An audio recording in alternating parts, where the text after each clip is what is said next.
On Tuesday, what we do here at 7 o'clock is we feature what we call person of interest. And today it is none other than the Member of Parliament for Kiharu, and that is Irungu Kang'ata. Welcome and great to have you, sir. Thank you, thank you. Yes, and normally on person of interest, we like to start, first of all, by knowing who the person is. Because sometimes we have this idea in our minds that leaders literally come from somewhere, and we never quite are able to put the pieces together. So here on person of interest, we like to first of all know where Irungu came from. Maybe start off with where you grew up, what schools did you attend, some of the aspirations you had when you were younger. Well, my name's Irungu Kang'ata, a Member of Parliament for Kiharu. I was born 35 years ago, that is in 1980, in Moranga Town. I went to a school called Moranga Township, then today it is called Harambee. I studied from 1985 nursery school, 86 primary school up to 1993. Then I went to Thika High School from 1994 to 1997. After Thika High School, I was admitted to do law. I went to University of Nairobi in 1999. I became a student leader. I was selected firstly as the vice chair of Kenya Law Student Society, then vice chair of SONU, the overall student body, in 1999 as a fresher. And then I was suspended. Why were you suspended? By virtue of student politics. We were protesting. We felt the regular students were being discriminated by the university. There were several complaints that we were raising against the university. We felt, for instance, there were some courses regular students who were not given opportunity to study, for instance, actuarial science, if I can recall. And also we were staying 2 years before joining campus, as opposed to our colleagues in other modules. And notwithstanding, the people who had done well in Form 4. So would you have considered yourself a rebel of sorts? I can't say. I was just fighting that which ought to have been fought for. Yes. Okay. And from your experience, would you say that politicians are actually born politicians? Because it seems that one thing that seems to run common in most of them is that they're leaders wherever they are. Are they born or made? Both way. I'm sure we do have several persons who may, at the infancy stage, they don't exhibit characteristic of leadership, but over the years they acquire them. But then again, there are some who over the years have been consistently in position of leadership. Because even after my suspension in the year 2000, I went to Moranga, and in the election of 2002, I was elected as a councillor within what we call the township ward. Then it was called Central Ward, within the CBD of Moranga Town. How old were you then? 22 years old. Wow. I was very young then. Then immediately after being elected as a councillor, Moi regime was swept out by NAC, and there was a declaration that all those students were being suspended by Moi to come back. So I came back together with your friend Kina Hassan, such characters. Omar Hassan. Yes, Kina Ole Sankok, the chairman of the National Council of Persons with Disability, such characters. We were reinstated back in the year 2003. So I was a councillor and also a student. A student leader. So your leadership did not start with being MP for Kiharu. No, it started a long time. But now as you're growing up, what were your dreams? What were you aspiring to be? Did you ever see yourself as a politician? No, I never sat down to say that I want to become a politician. Events just came in a sequential manner, and I found myself becoming a politician. I can't say it's something that I sat down and said, no, I won't become, no. It was not something that I planned.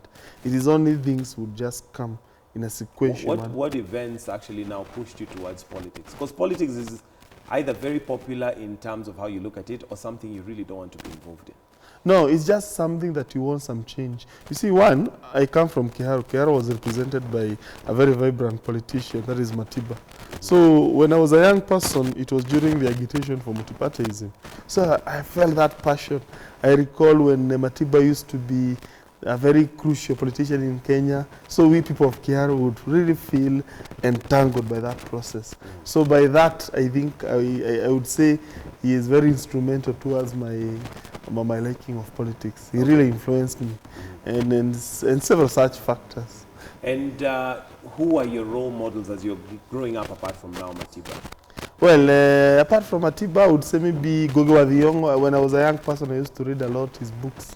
I remember Kina Jambanene about, it was a children's book on politics.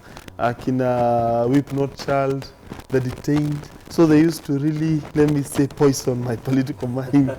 And that's also, I think, also music. I'm also a lover of music that talks about politics.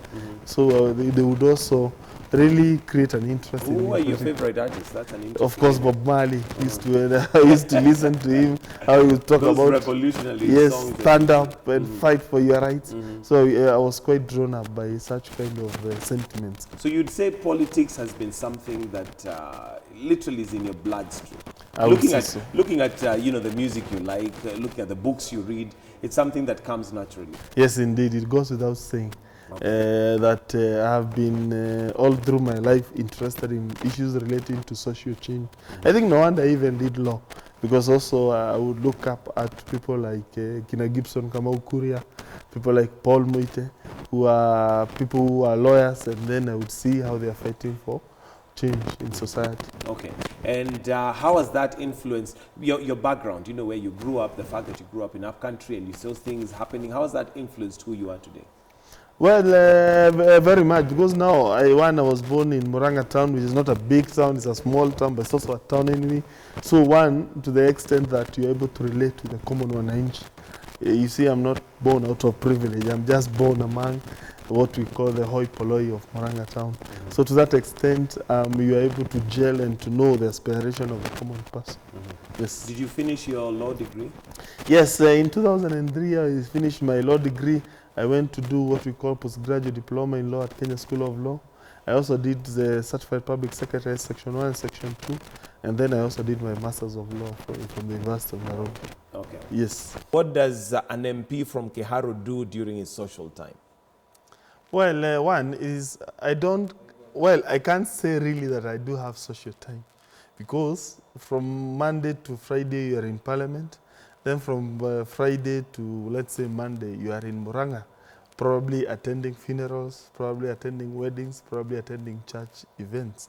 So I can't really say I have social time. However, once in a blue moon, I will take my family, let's say, to church. I will take my family rarely to a social joint. I think more often than not, I'm Is that by choice? Because really, I mean, isn't it important that you first of all take care of the family and ensure they're okay before now you go and take care of the whole constituency? One, the presumption is every evening you are with your family. So you do have enough time to interact with them.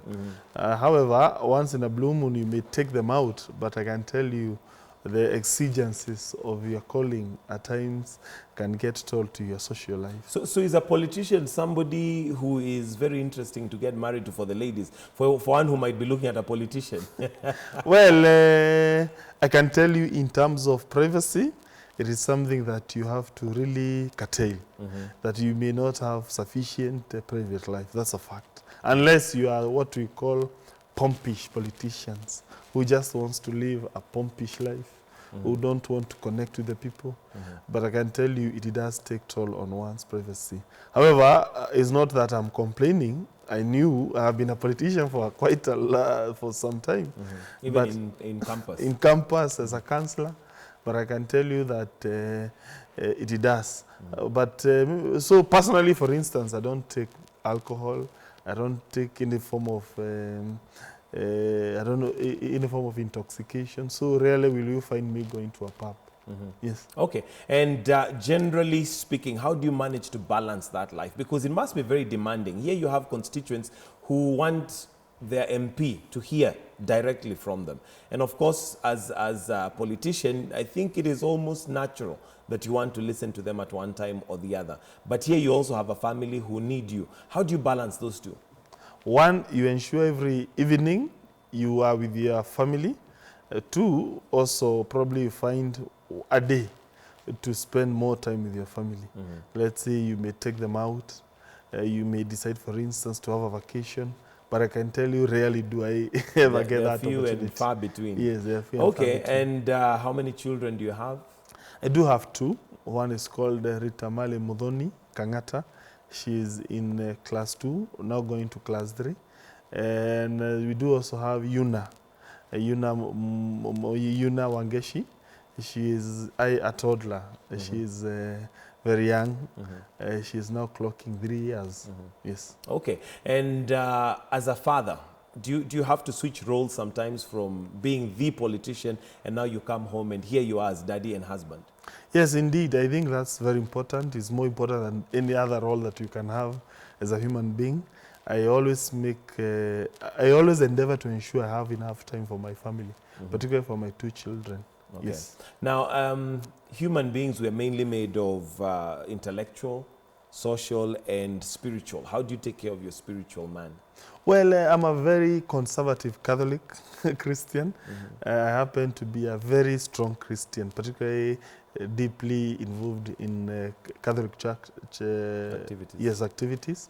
One, I do worship at Moranga Town Mumbi Catholic Church since I was a young boy. But because at times I'm not in Moranga Town, on Sundays, I will go to the rural areas and go to various churches in there.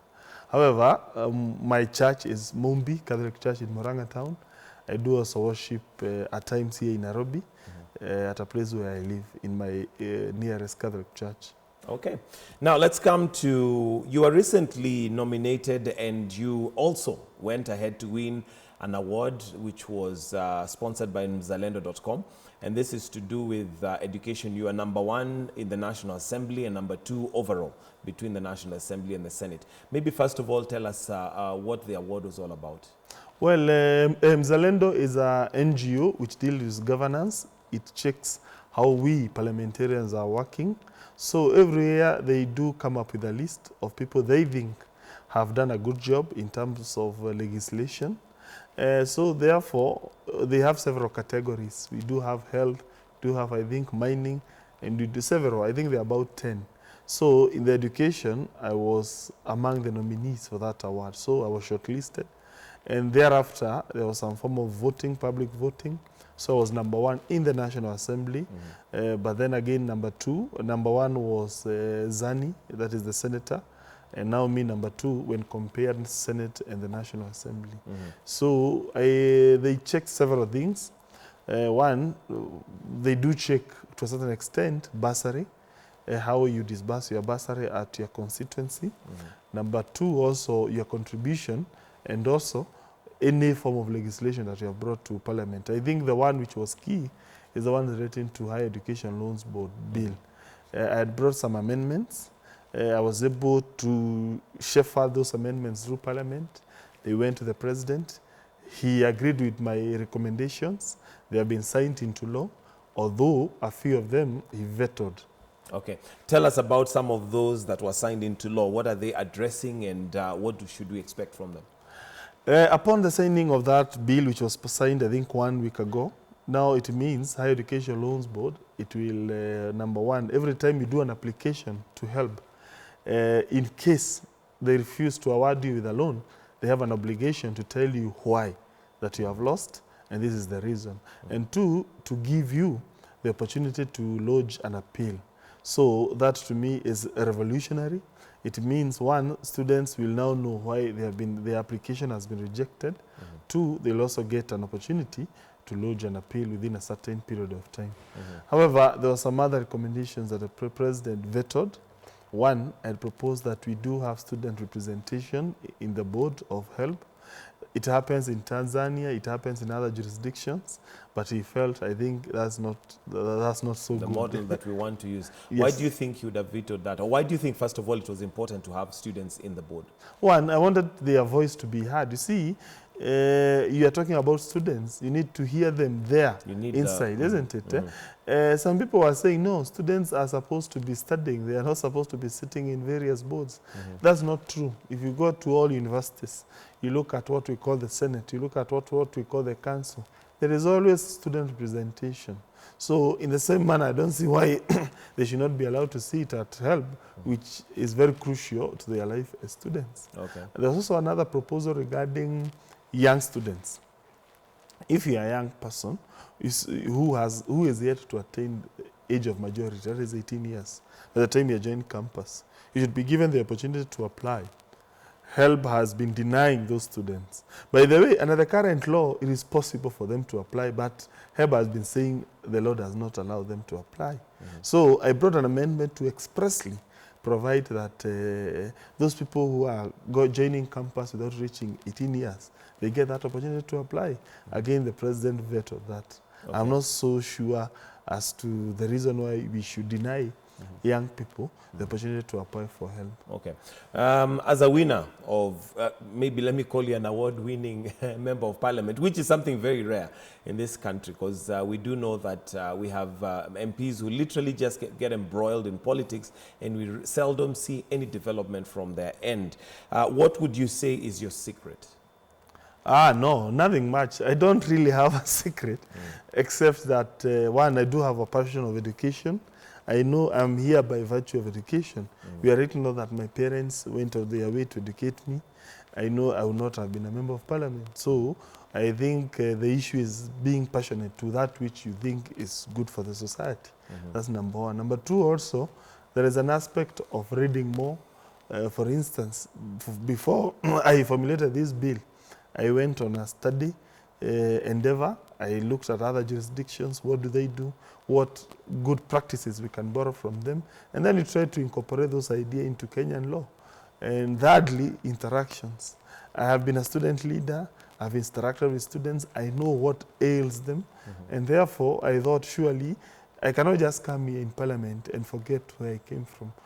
When I was a student leader, I knew some of the problems that were happening. Let me try to crystallize those ideas then, and now put them into a legislative proposal. So one, never forget where you come from. At times I see so many graduates, members of parliament, they seem to forget that there was at one moment students. So it is good always to remember, now that you're in this position of power, how do you remember your comrades? Okay. Now, at 35, you're definitely one of the youngest MPs that we have. In Kenya, for a long time, during Moi's era, you would have been referred to as the young tax. During this era, maybe we'll say this is the digital age. And there's a lot of expectation in Kenyans for our politics to change. And it is on the shoulders of the young tax or the digital age. You, as the MP of Kiharu, Irungu Kang'ata, how is this going to be achieved? Have you done something in your position to ensure that our politics is changing its face?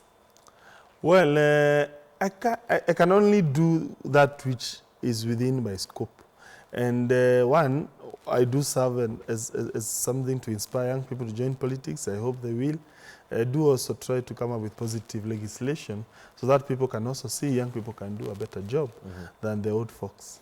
And what are some of the challenges that you have faced trying to work now within that environment, within the culture that has always been there? Because one of the hardest things to change in any society is a culture. And we do know our politics has a certain culture, which may not be the best culture. Well, in terms of culture, political culture, one, which mitigates against young people in politics is, one, the aspect of money. In several constituencies, money tends to be a key factor. Well, I know Kiharu at one moment used to be in that league, but I think it's also upon us young people to come up with ideas and to mash up that idea that for one to become a key politician, you have to have loads and loads of money. So I think it's upon young people also to come up with ideas and see how they can be able to mash up that idea that for one to become a successful member of parliament, you have to have a lot of money. One of the notions that many people have is for you even to make it to MP, you need a huge amount of money. And normally that becomes another issue, because for you to acquire that money, it has to come somehow. And once you have gotten into politics, it has to be paid back. Did you have a lot of money to get into politics? Not really. I cannot say I was the richest. But you are rich. Well, not much. I can't say I was the richest. In fact, the fact is, the people of Kiharu never elected me on that account. Money was not a factor. In fact, if they were looking in terms of bank accounts, probably I would have lost. However, I had some modest resources then. You see, I was a lawyer, I had practiced for some period. There was also this case of Kerubo. You recall that Nancy Kerubo case? Oh, yes. I had represented Kerubo, so I was also in the national limelight. So to that extent, I was able to supersede demands of money.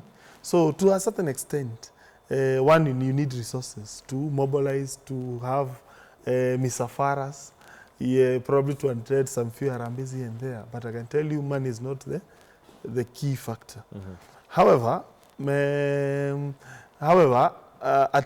elected, at times will be called, there will be so many demands, cash demands, which at times may supersede or outstrip your resources.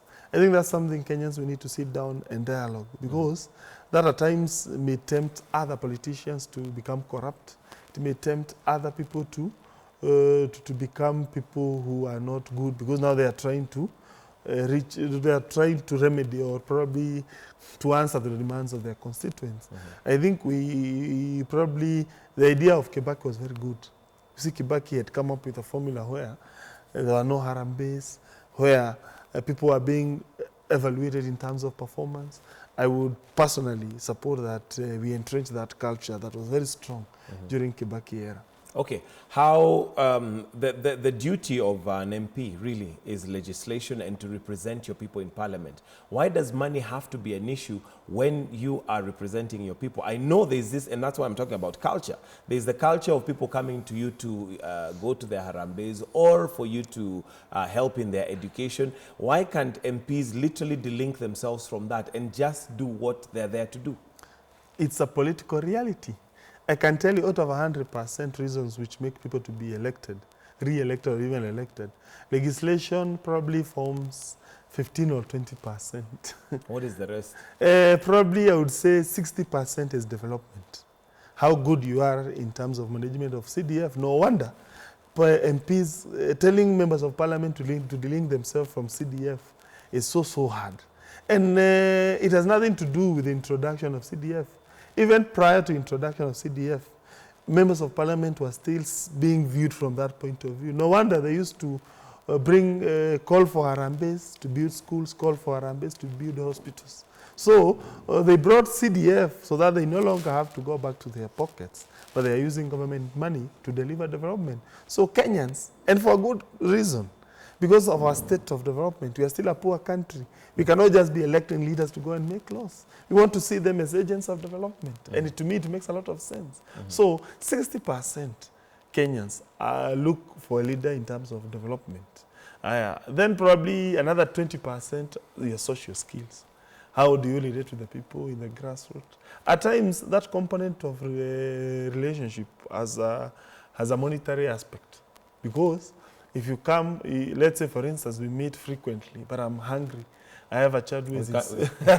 We can't talk on a hungry stomach. Surely, or let's say, for instance, I have a child who is in hospital, who is about to die. I will have to ask you as a member of parliament, help me, isn't it? So there's the humane side of it. Yes, there's the humane side of it. And you cannot tell that person, no, this is not my work. My work is to represent you. They will see you as a very mean and bad-hearted and detached member of parliament. Let's talk about fundraising, because that's something that has brought an issue, and it's currently a national issue, especially focusing on the deputy president, because he has come out to say, I am just generous. I give when I am required to give. The opposition has come out and said, well, you need to account and tell us where this money is coming from. What are your comments on that? One, I know the Deputy President is a very good person, very good-hearted, and I think to that extent I do support him when it comes to fundraising. I've also attended some of his fundraisers where we members of parliament have requested him, hey, Mr. Ruto, help us out. He says no. So I like him for that, because he's a person that he will not come and help out. Or no, he won't give you money to go and donate. You go there, donate your own resources. You see, during Moi's time, Moi would go with like 10 or 20 members of parliament, give them money to donate. But as he says, which I support, this is a voluntary action. You come there as a member of parliament independently, I come here as a deputy president, and I give. So to that extent, I support. And I say, in that argument, there's nothing wrong with what deputy president is doing. However, there is a downside, which I want to be candid here. One, we can't develop a country based on Harambee. That's all. How many can you go? How many schools can you be able to build using Harambee? That's a fact. Number two, there's also the question, if your deputy president is quite moneyed, What of those people who are poor? Are you saying you can't elect a leader who has no money? Does it mean that? Are you saying a leader has then to look for money using any means to ensure he gets money and is popular on the basis of giving out Harambees? So to me, I do support Harambees, but in moderation. Yes. Well, to use the proverbial saying that Caesar's wife needs to be without reproach. In other words, there needs to be no questions asked. The reason why the former prime minister is questioning is the amounts of money that the deputy president is using per week or per month to fund, or rather to fundraise. Is this something that should be questionable, or is it something that you, as a member of parliament, would find issue with? Personally, I have no issue with knowing how well endowed the deputy president is, using his own sweat. I know he has not stolen any money. I know he's a hardworking person. How do you know that? Well, I've interacted with him. I can vote for him. Personally, I can vote for him. So to that extent, I do know. However, I don't think in terms of developmental model, one can take to the bank that you can't develop a society on the basis of Harambee. How do we develop a society now that Harambee for you is not one of the ways that we can develop it? CDF, for instance, that is a structured method of taking money to the people.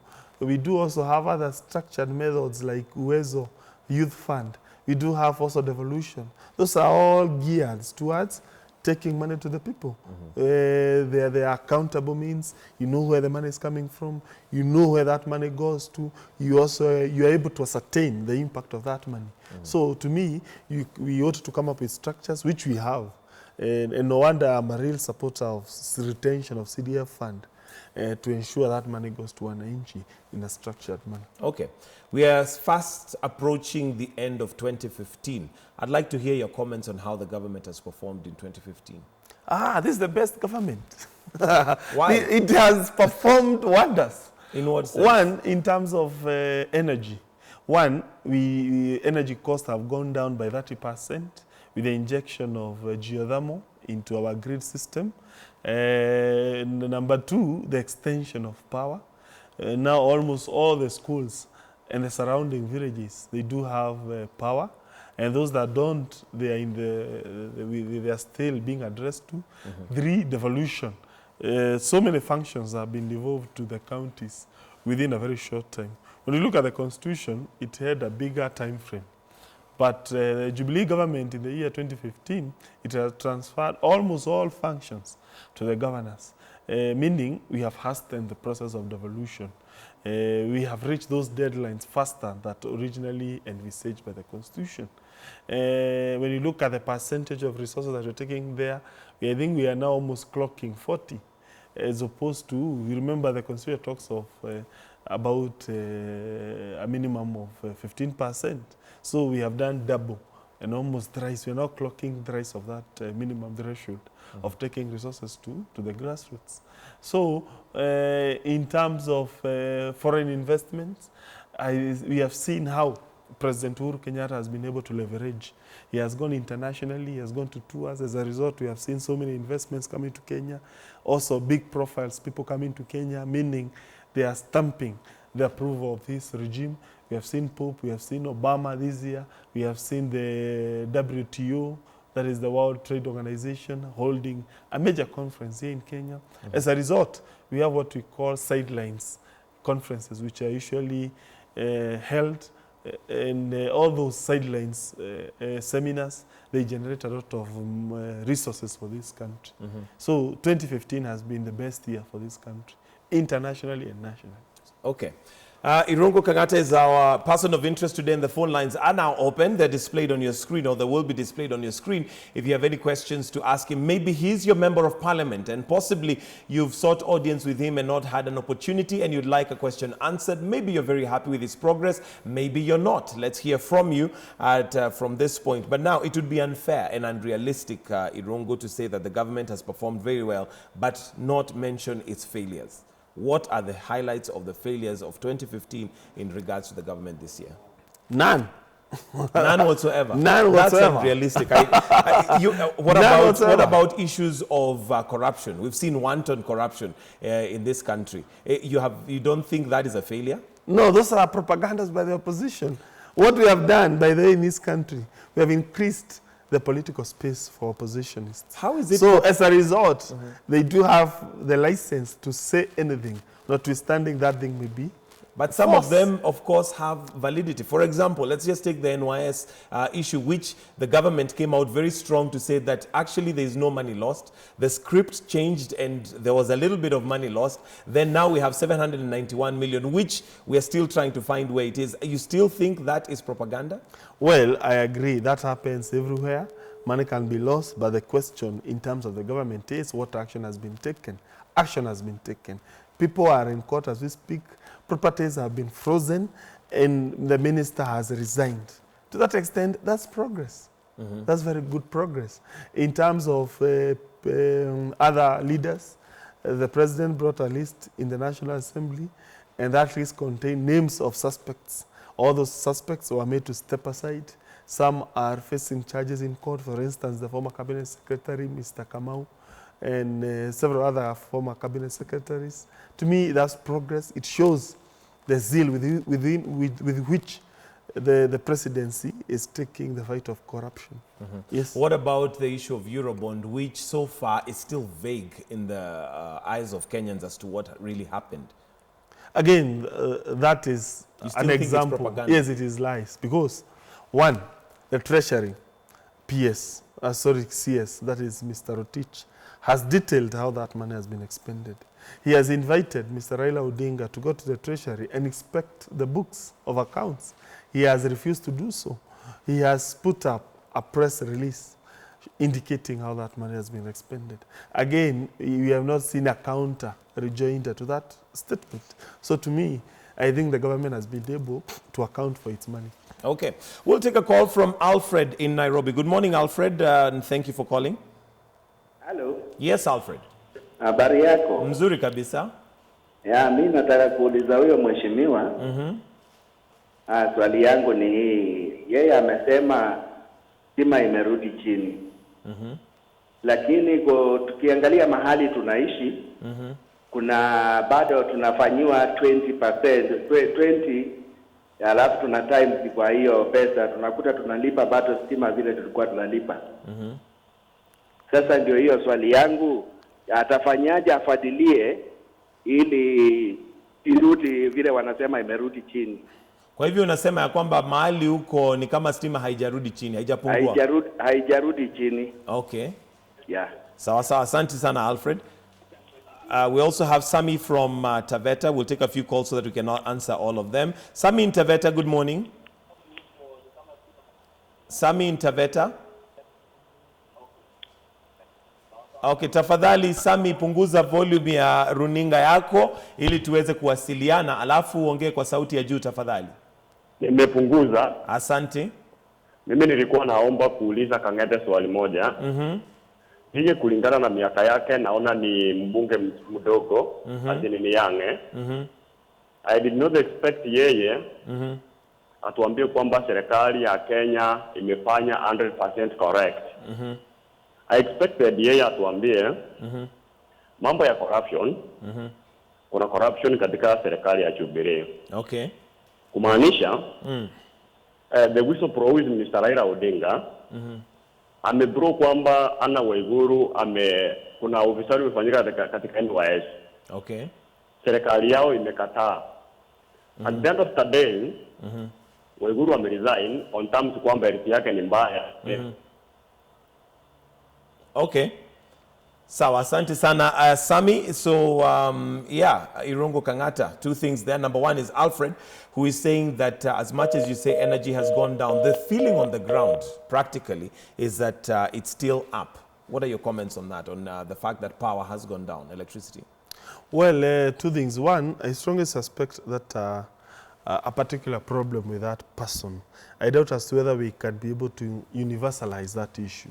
Be that as it may, assuming it is correct, it is wrong, probably Kenya Power ought to explain, and I would urge our friend Mr. Alfred probably to contact the nearest office of Kenya Power and inquire why is it that his power has gone down. Okay. To me, it is wrong if it has not, because it ought to. to have gone down by 30%. Okay. Yes. All right. Sami is feeling that you're insincere when you say that the government has performed 100%. Surely there's got to be failures that you can highlight. Well, one, probably... Even as individuals, Irungu, we cannot say that we're 100%. We always look at areas and you think, this area I've not done well, I'd like to improve. Well, one, I would probably look in the area of unemployment. Probably the government needs to come strongly in terms of ensuring that we do create more jobs for our young people. What I can tell Kenyans, employment is a long-term planning thing. It's not something that you become a leader, you're able to create within 1 year. No, it's a long process. That's number one. Number two, the area probably I would urge the government to improve in the area of roads, infrastructure. Government had something they were calling 10,000 kilometers, which they are about to tarmac. That program delayed. It was supposed to have commenced this year. It has not commenced yet. And it has spilled over to this year. It's supposed to start in January. I would urge the government to ensure that program commences. I do have about 4 roads from Kiharu constituency, which are under that program. They call it the annuity program. And if that program doesn't take off, I can tell you it will also impact on me as a member of parliament. Because these are roads that the government, even the deputy president came to Kiharu, gave a public undertaking that they are going to be done. I've seen, by the way, also courts trying to derail government manifesto. I've seen, for instance, there was a court order that laptops program should not be rolled over. Let me cut you short. I want to take a call from your constituent, and that is Jane in Kiharu. Good morning, Jane. How are you? Yes, Jane, and to your comment? I want to ask my member of parliament about coffee in a factory called Karishiongo. Karishiongo. Karishiongo. He knows Karishiongo very well. Well, we are paid 5 shillings per kg for coffee. Isn't that unfair? What is he doing about such things? Okay. 5 shillings per kg. That is Karishiongo. He knows Karishiongo is in Mukango. All right.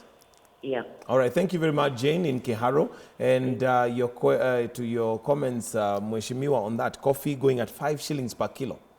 Well, and what you're doing about it. Kenyans probably needs to know what we call division of functions. We are still being made to account for things which are under governors or the county government's purview. For instance, people are still insisting, hey, member of parliament, what have you done in relation to agriculture, roads, for instance, and bridges? All those are areas which are now under the county government. For instance, now the issue of coffee. The fact is, coffee has been devolved. However, I have brought amendment to the Coffee Act.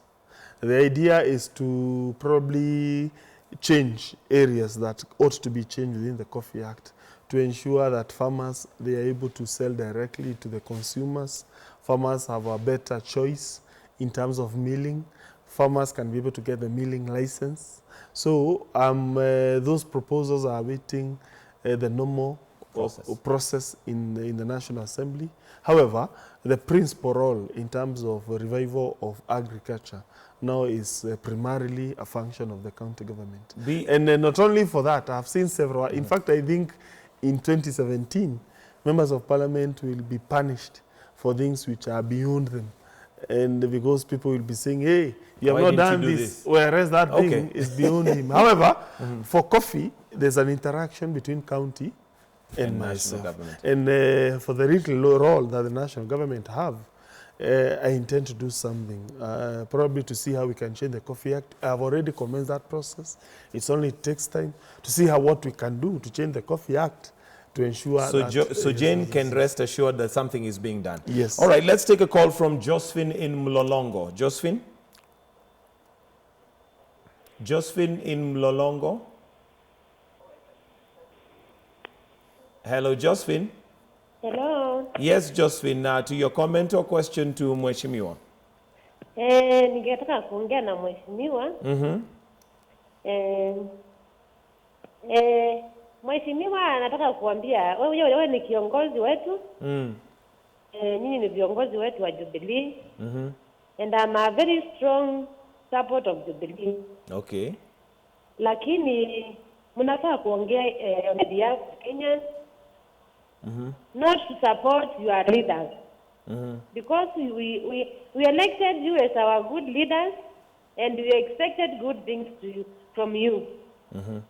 Now unasema Jubilee government imekuwa 100%, lakini sisi wenyewe tunaona vile mambo inaendelea, and we know that you are very corrupt, you guys. When you say and you guys, Mheshimiwa, you are a very young leader, and we love you. We need you because you will be our leader, you will be our president next coming years. Na ningependa ukue open. Ningependa ukue leader wa kuchallenge other corrupt leaders. Okay. For your next leadership coming years. Na ningependa ukue una support Kenyans. Don't support your leaders who are corrupt. Because we expect more from you. You are the youngest leader in this government. Thank you, Josephine. Kama Josephine. sisi wa Kenya tuna expect mambo mazuri kutoka kwako. Usisupport ule mtu wako corrupt. Thank you, Josephine. I think we've got the point, and there you go again, Bwana Irungu Kang'ata. This Josephine represents a number of Kenyans who feel that, according to her words, to quote her, she says, "You guys," I'm assuming she's saying government, there seems to be a lot of corruption.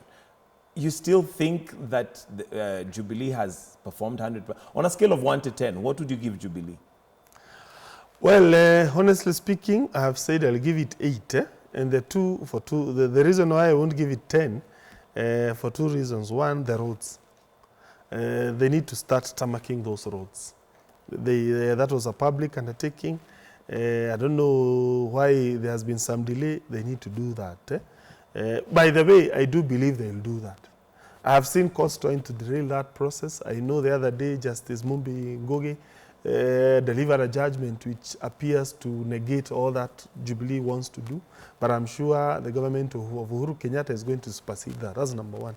Number two, corruption. Although it is true there is corruption in government, but that one I cannot pin down the government on the basis of that one, because the question is, what is Uhuru doing?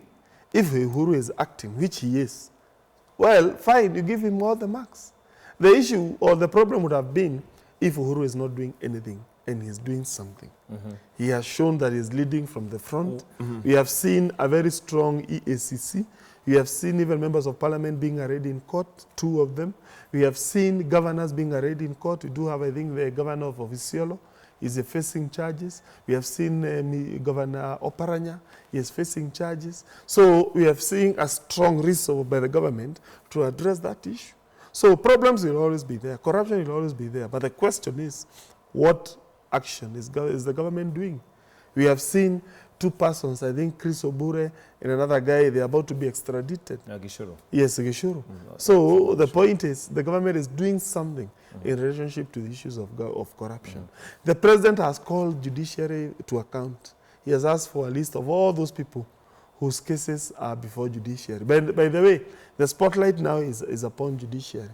We want them to tell us how many people they have convicted, how many people, what action have they done. That is what the president is doing in regards to corruption. What do you, as a member of parliament for Kiharu, feel that we do as Kenyans or need as Kenyans to ensure that this dragon of corruption is slain once and for all?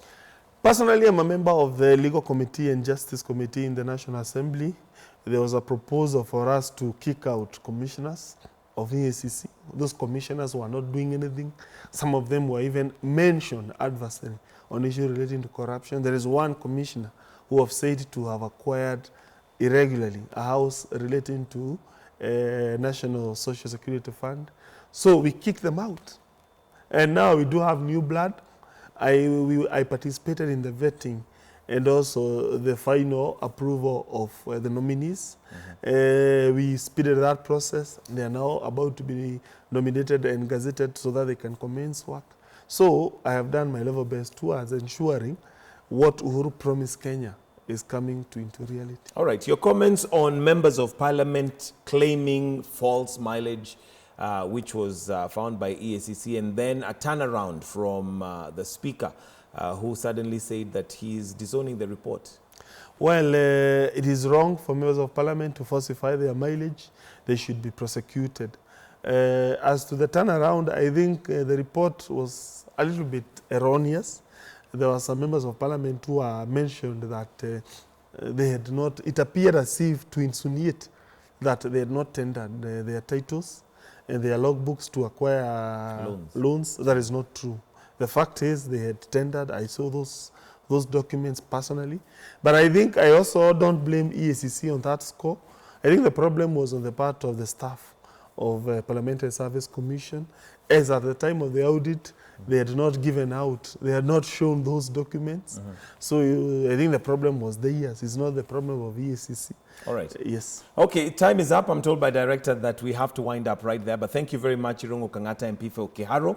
And also, we're looking up to you as one of the youngest leaders in the National Assembly to ensure that this country takes a turnaround. But thank you very much for coming in as person of interest. And wish you all the best. A Merry Christmas and a prosperous Happy New Year. Thank you. All right. Okay, this is where we're going to wind up Morning Express this morning. Thank you for staying with us.